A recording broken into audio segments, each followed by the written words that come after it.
wheel of time turns and ages come and pass, leaving memories that become legend. Welcome to Dragonmount, the Wheel of Time podcast. I'm Kathy Campbell. I'm Rajiv Moté. And I'm Maureen Carr. Today we are talking about episode 3 of the Wheel of Time show on Amazon Prime Video. This episode is called A Place of Safety. It was directed by Wayne Yip, and it was written by Michael and Paul Clarkson, who are credited as the Clarkson twins. The Return of the Jedi of the initial 3. You could tell when they wrote this that it was specifically made to have the first 3 episodes released together, and this was that final. So basically, we got a 3-hour movie to watch together. Yes. The pace of the first 2 was rather slow, and the only thing that tied it together, I think, was this one. If you just watched the first episode, I think you'd lose some of the audience. And then if you waited a week and watched the second episode, I think you'd lose more of the audience. But having it released in this big chunk, with the first 2 being, all right, we've got you, bear with us. And then when we get to episode 3, it just explodes into amazingness. Shall we explode into amazingness? Let's do it. Always. What a great way to start out with Nynaeve. Clearly, we know that she was not dead in the previous episode because she sneaks up on Lan. And now we find out how that happened. Talk about, like, laying out her genius and how smart and powerful she is. The Trolloc getting distracted and going and killing someone else and her waiting and then running away was one thing. But this fight scene in the grotto, I was not expecting that. I don't know about you, but I was expecting her to hide and then the Trolloc would leave and it would be fine. The fact that that's not how it happened. Oof. Yeah, Nynaeve has become quite the action hero in this adaptation. And, you know, when I watched her rising out of that water, I was thinking of Captain Willard in Apocalypse Now, going to kill Colonel Kurtz. She was that badass. One of the things we haven't talked about is all of the flame and fang yin-yang symbols. One appeared in the pool when the Trolloc was bleeding out. Did we catch that? I think the only ones that I saw previously were like the very blatant, like, sheep in the dragon's fang. But I'm sure there were subtle clues, and I can't wait to have a listing, maybe on Dragonmount, of all of the... Dragonmount is working on that. Yes. We will have a link in the future, maybe. But I love how subtly those were added for little, hidden Mickeys. For the people that are watching it 3, 4, 5, 6 times. Like us. Yes, definitely. So this episode, I did like it as part of a trilogy of episodes that we get to watch. You know, in the beginning, we learn about the mission statement. We learn about all of the characters. Then we get to kind of see them leave home and face dangers. And now we're getting to a chance to look at the dynamics between characters that haven't necessarily worked together before. So Maureen is still unconscious. She needs healing badly. And so Nynaeve and Lan have to negotiate with each other and figure out a way to trust each other and go towards common goals. Perrin and Egwene are there supporting each other as friends. Matt and Rand are doing the Matt and Rand thing, something that I love from the books. And we're getting some deeper mysteries. And we're starting to find out that the enemies are not all horrible monster beast creatures, but they are hidden among the people. So there's a lot to chew on in this episode. They're not so easily recognizable now. Yes. So since we are now hitting a little bit more complicated episodes, we are going to kind of help our conversation instead of flashing back and forth between, in the timeline. We're going to kind of talk in character order. So we're going to pick a character and we're going to talk about that scene, not an individual character, obviously. Then after we've reached the end of that arc, go back, start at the beginning with a new character group. Join us on this journey as we try and talk about a very, very full, complicated, I have 8 pages of notes.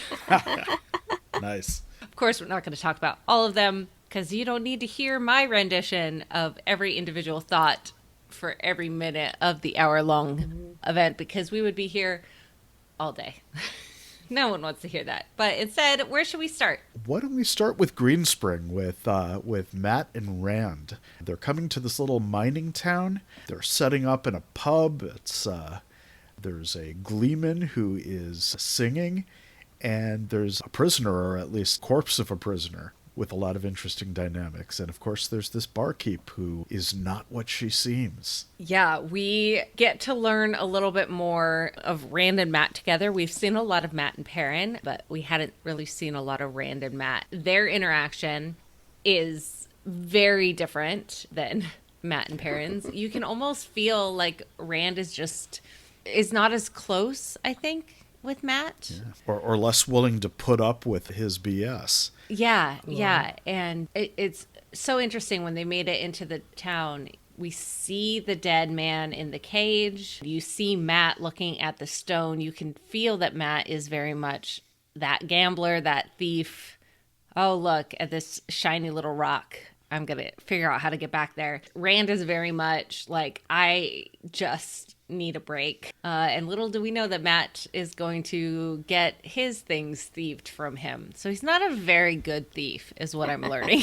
Yes, not good at all. Although it ends with him holding his own, right? That's true. Yeah. When he comes in, he gets pickpocketed, of course. And it's kind of a double pickpocket. So the guy who bumps into him picks his pocket of his coins.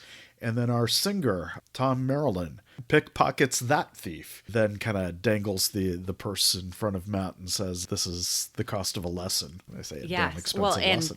and donation for the gleeman. Oh, Toss and a what a coin to the gleeman. orchard. What a gleeman. What did you think of his song, "The Man Who Couldn't Forget"? Oh my gosh. Well, are we all going to cry or do we need another round? Because Yeah, that's right. I need another round. It was so sad. Oh my gosh. And the voice coming out of this character and the guitar and just the fact that everyone in the pub was completely enraptured was just, oh my goodness. I can't wait for a soundtrack. Yeah, me neither. And Tom's the only guy who can sing in this place without getting tossed into the lake. So. Yes. Yeah, it was a great introduction for Tom. Yeah. Mm-hmm. Yeah, I loved watching him. He has a presence. He has a charisma to him. And I really loved how he became sort of the foil slash... it looks like he's shaping up to be a mentor figure for Matt. And, you know, Matt seems to be on the edge of despair here. He's saying some really nasty things. He's thinking that Perrin and Egwene might be dead. He kind of jabs Rand about Egwene. And Rand then, not knowing how much this will hurt, but Rand calls him a prick. And we remember that in the first episode, Matt's mother said, "You're going to be a prick just like your father." So that really hurts Matt. He's going through some stuff right now. He doesn't want to be there. But when Tom comes around, when Matt tries to steal the little jewel from the man in the cage, he basically gets him to do the right thing. And but before that, we have to understands. do the wrong thing. And that's Matt trying to be super charming Oh, yeah. to Dana, the serving wench / pub owner. And clearly, he is not used to being a small fish in a big pond, as big as Greenspring is. But he's used to being, able to charm anyone, even after he's stolen their stuff. And here comes Dana, who's not putting up with it. For a while, it looked like she was buying what he was selling because she seemed to be charmed, but of course she's not what she seems. Of course. They stick around and do the work. I loved the bit, "We throw ourselves at your feet." And she says, "Go ahead." And then Pan to the floor. camera, The dirty floor. So dirty and so gross. And I'm just like, yes, that was a brilliant way to do it. It's interesting what Dana says too, because it's resonating with the characters, both Matt and Rand. She's talking about how, she's stuck in this small town where everybody knows her. She came from the dirt. Everybody knows she came from the dirt, and here she's stuck. And wouldn't it be great to go out and see things like the Stone of Tyr and the White Tower and even a Trolloc? So, she's definitely playing on their conflict of should I go or should I go home or should I go onward? Yeah. Where is my purpose? Where is my goal? Where is my journey taking me?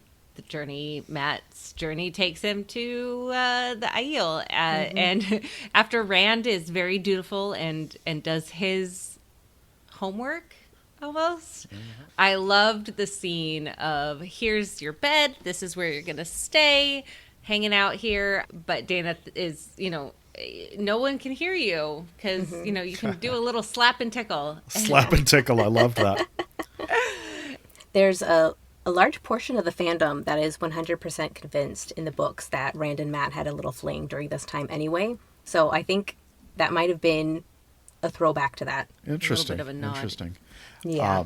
I definitely looked at it as world building here where, being gay is not assumed not a that concern. maybe two men were traveling together might be involved. And, Rand's response also is, yeah, if I wanted that, I'd have found a better guy than Matt. So, Yeah. it's all very chill. This is not a society that has hang-ups over this, which is cool to see. But Maureen, you mentioned an Aielman. That's interesting. The mark of an Aielman is red hair, Thom said. More great exposition written into the story. Right. It didn't ever, again, feel like lesson time. It was purposeful and what you needed to know in the bit. This is the time to learn about this.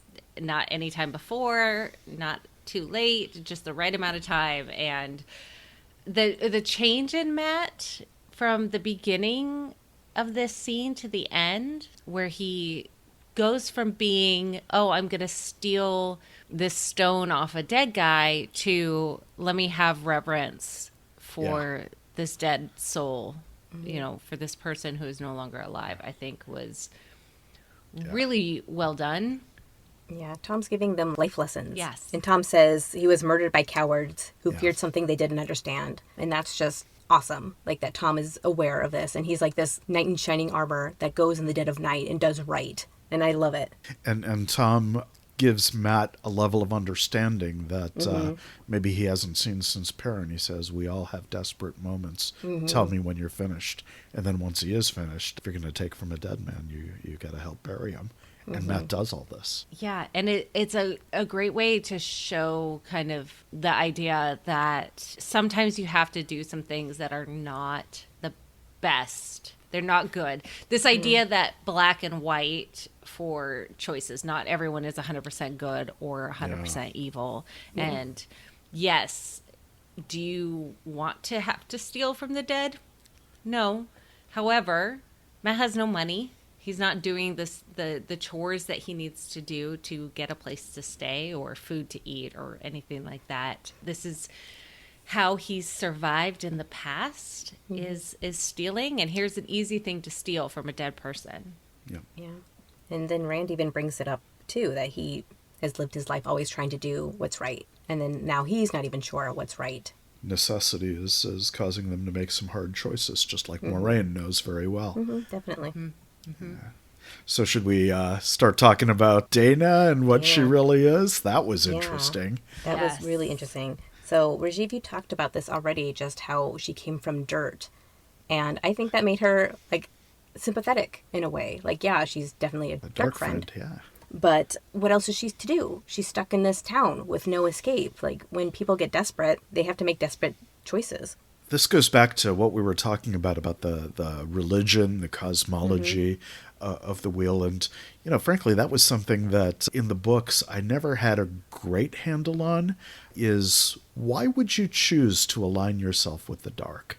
There were different characters that had different explanations, but Dana really nailed it. This is about fate, and the wheel is cyclic fate. In other words, history repeats, and yes, we may have an opportunity to do better, but we don't remember our previous lives, so how is that fair?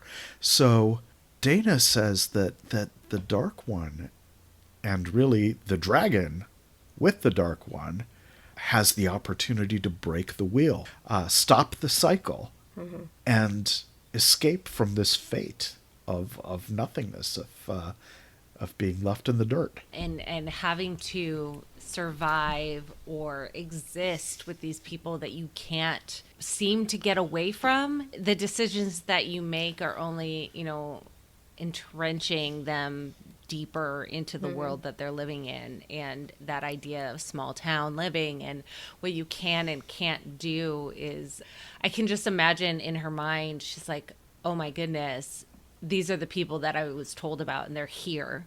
Yeah. And not only told about, I saw you in my dreams. Yes. That's creepy. So creepy. But the acting, Dana was an incredible actor. Like, all of this casting is just phenomenal, but her ability to be so friendly and giving and full, and then suddenly like completely dead and creepy, was just... My hair stood on end a little bit when she said, oh, maybe I shouldn't have braided my hair. It looks too much like her. It's like, whoa, wait a minute. What's going on here? Yes. And also, not only did she see these two in her dreams, but she saw all 5. Yes, all 5. So everybody's a suspect here. Well, and Rand and Matt, maybe they're wondering if Nynaeve is still alive. If this is still a dream that's happening. We don't know, but it gives them a little bit of hope, at least. Yeah. And I don't know how much we can trust Dana, but she gave us a little piece of history that I don't know how accurate it is, because she's talking about 3,000 years ago. But she talked about someone named Ishamael, who brought the dragon before the Dark One. That could happen again, and he could free us from this enslavement to the wheel. The Dark One wants the dragon alive. Again, these prophecies, these stories, all of this is so intertwined, and it's a similar story on either side. The Dark One trying to get the dragon. We don't really know what the dragon can do or can't do. You automatically want to say, oh, well, whatever the Dark One wants, I'm going to stand against. But maybe we don't actually know what the Dark One wants, or what good will come. But either way, whoever the dragon is going to have a rough life. They've been really sparse with the prophecy. They keep alluding to it, but they don't tell us exactly what it is. Right. So I think we're in the dark just as much as the characters. Which is such an interesting choice. You're part of the story in a way that is really an interesting choice, but also it's very real in how prophecies exist in real life, and these types of myths and stories and whatnot. You'll hear bits and pieces of it, even if oh, this is the real prophecy. I went and I looked it up in a book, or here's this manuscript from Nostradamus or whatever. Like, that doesn't necessarily mean it's the full thing. And I think that's really interesting how it's woven into the story this way. And we're talking about events that are 3,000 years old. Yeah. So there's a lot of unreliability. Even if nobody's lying or nobody is deliberately crafting a version to suit their ends, we don't know what's going on, and possibly no one else does either. Well, there's no Google or Wikipedia or Dragonmount.com for them to go to. If only they had Dragonmount.com. Right? But thankfully, Thom comes to save the day. Yes, he comes to save the day brutally. How much do you think he heard about all that dragon reborn stuff? I'm sure he heard all of it. Because that's why he's sticking around. And so I think that's Rand and Matt, and now Thom into that little herd, shall we say. Let's get a little bit more of a journey, shall we? Travel with Perrin and Egwene. They leaped off a big, tall building and somehow survived. Man, that jump previously was so mad, so scary. And then they're so cold, and I felt the cold. They're in this wide open plain, barely getting it together. And oh my, I deeply felt Perrin's anger at the flint, like trying to make the fire. And Egwene channels the flame and lets Perrin believe that it was him that set the Well, fire. he caught on. Is that he me did, or yeah. you? And Yeah. he didn't freak out about it. Mm-hmm. He accepts this, and I think that's part of the world. The wisdoms listen to the wind, so why not use the power to light a fire? He pretty much goes along with it, and he's pretty pragmatic about it, which I appreciate. Yeah, I think he's the most level-headed of the boys for sure. But I love how his protective streak comes out. Like, we've seen him be protective with Matt, and now we see him being protective of Egwene. Yeah. Even in episode 2, after Rand rebuffed her and wouldn't let her snuggle, like, she went by the fire and Perrin put his coat around her. Yeah. Yeah. So he's taking on that role of protector for her. And then a little bit later, I mean, if I'm jumping ahead, like, she's like, you don't have to, Perrin. And, like, that was so sweet, like, letting him know, like, We're you in don't this have together. to. We're in Yeah, this Right. together. your worth support is each not other. is not shown in how you can take care of people, even though he very obviously is feeling the loss of his wife. Well, and that's a nice little twist. Again, I know we're going to talk about the books later, but in the books there was all this sort of chivalry. I'm going to protect you. I'm going to protect you. Perrin has a reason for wanting to protect people and protect Egwene in particular. It's because he couldn't do that for his wife, and Egwene automatically goes right to that as the answer. She says, "It's okay. It's not your fault." And of course, he hasn't let on yet that. Well, there's a reason why I think it's my It was fault. It's actually because my it fault. was. Yeah. It's a tender moment between friends. It's platonic. It's platonic love between a man and a woman. There's a bro code going on there, so I expect it'll stay platonic. Who knows? But I liked how that played Well, out. and I love the idea that it's not every relationship has to be lovers. Yep.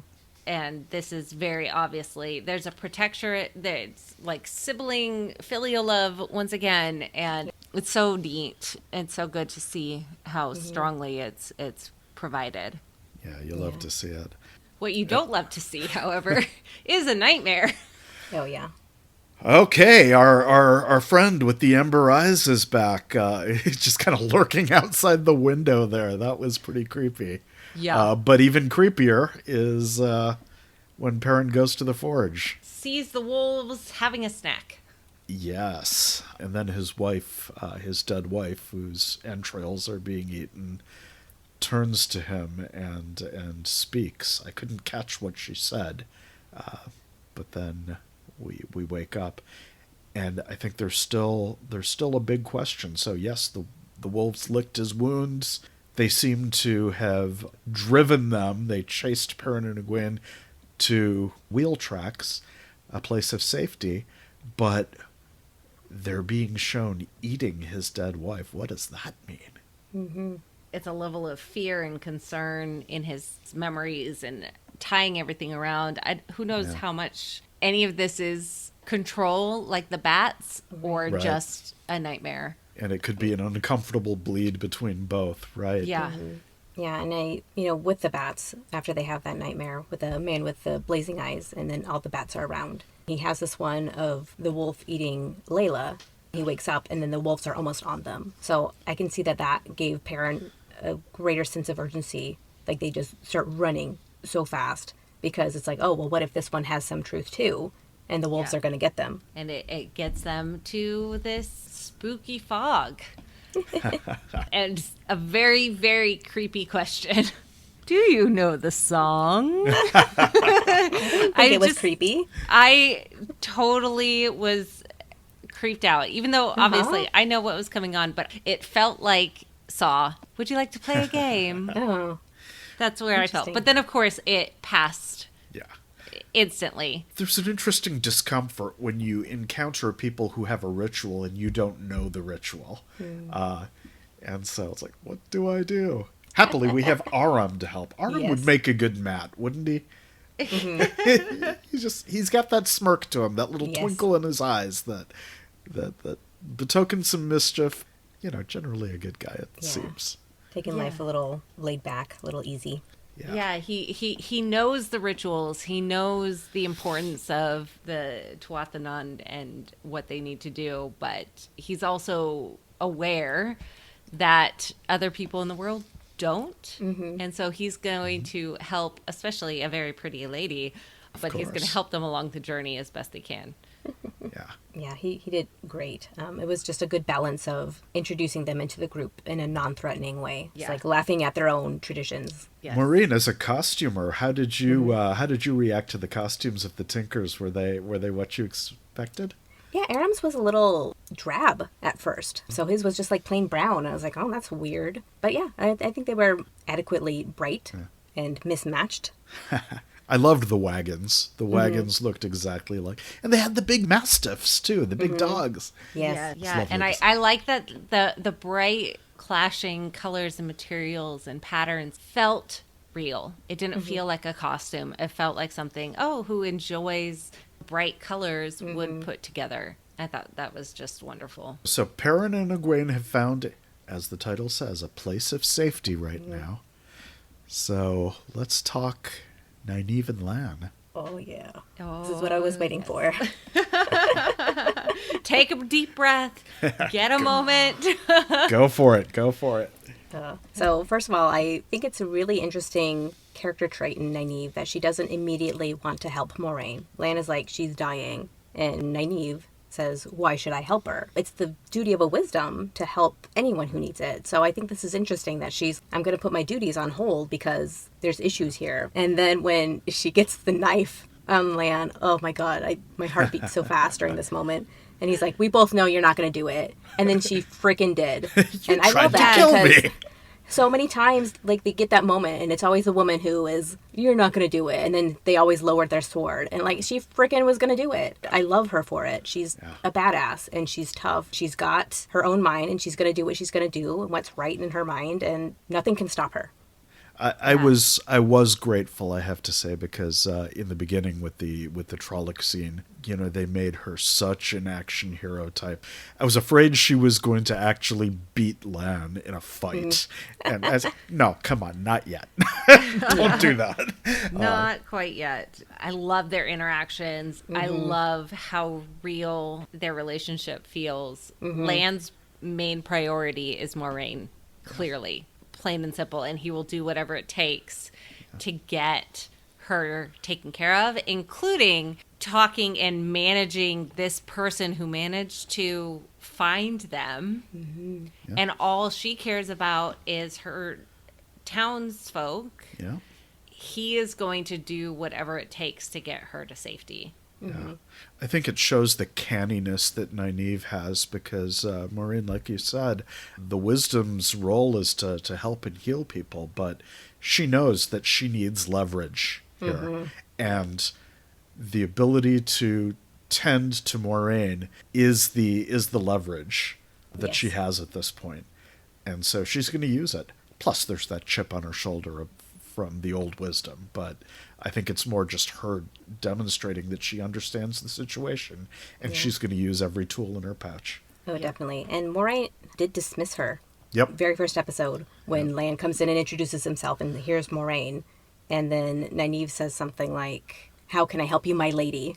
Moraine just like looks at her and then breezes past and goes to Mistress Goes to an older woman, Right.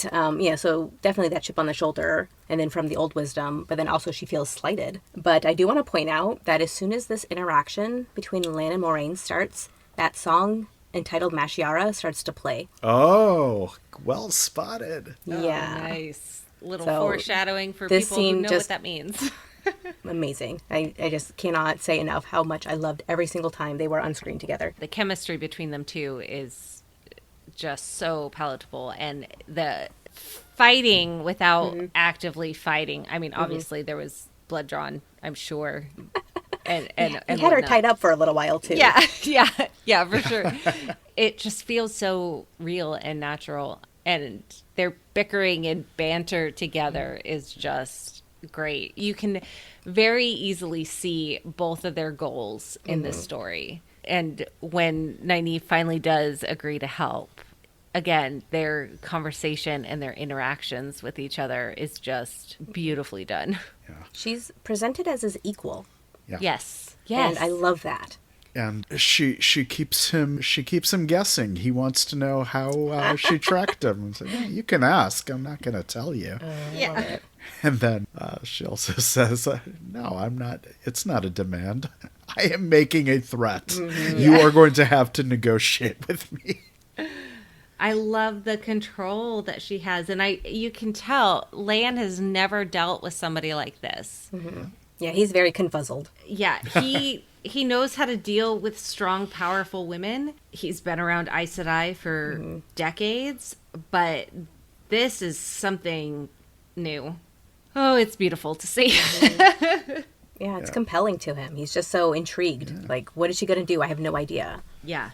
Keeps him guessing. The books always describe Lan as having the arrogance of a king with an army at his back, and I'm sure he's used to dealing with women who have the arrogance of an Aes Sedai with the power at her command. Now he's dealing with someone who so far hasn't been doing anything other than listening to the wind, but is still a force of nature. Yeah.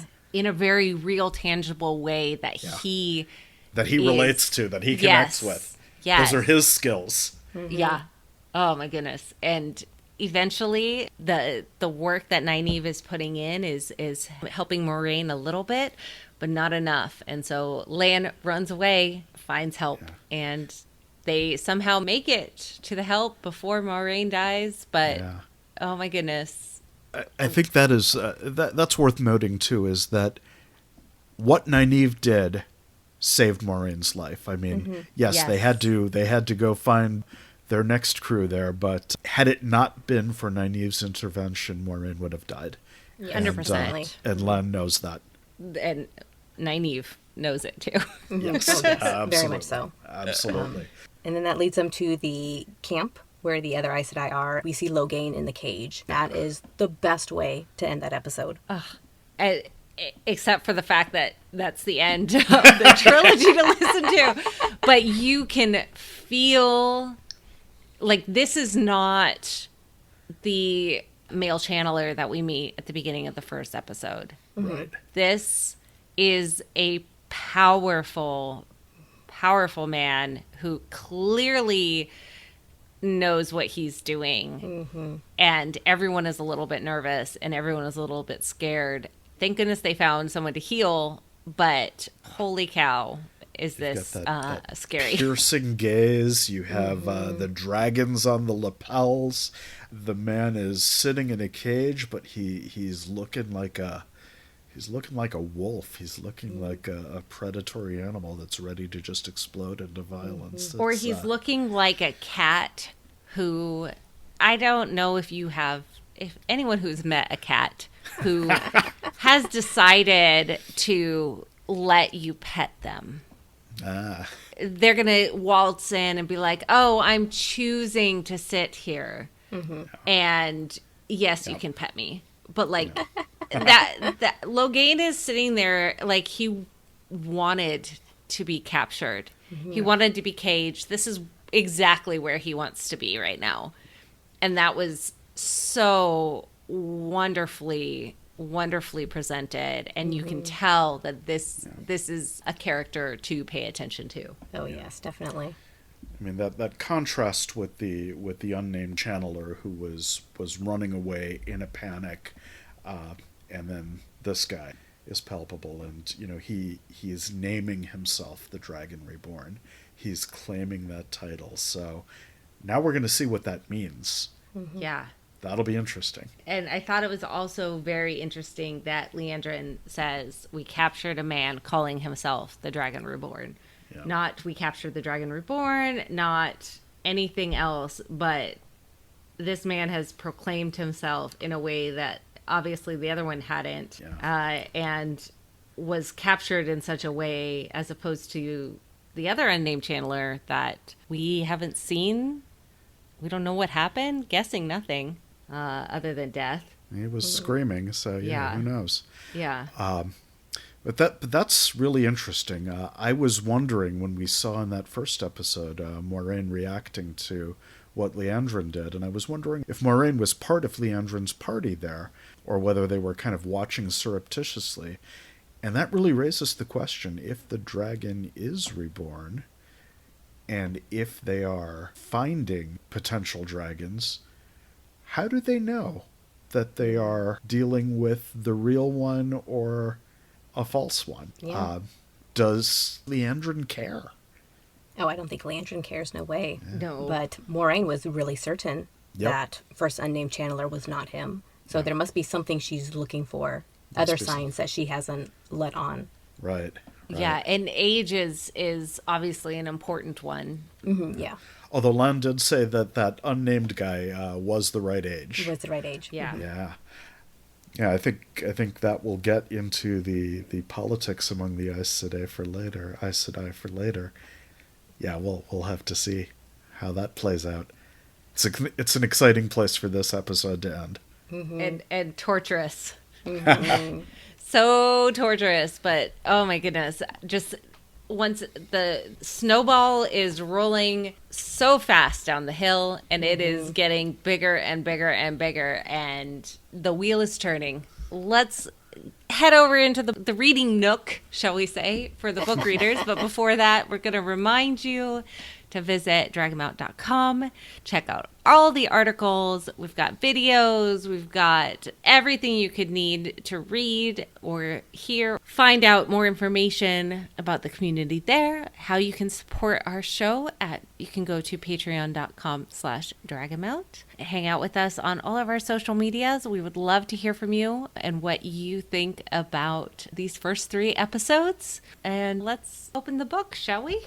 We're now getting away from the linear structure of the books, but we're covering Eye of the World chapters around 21 through 33 or so. So we're more than halfway through the Eye of the World as written. So the first thing that jumped out at me was Rand looking at Dana as she's dying.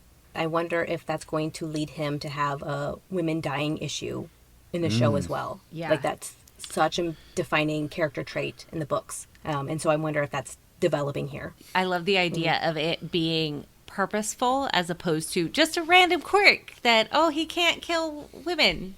Having it be more purposeful, I think.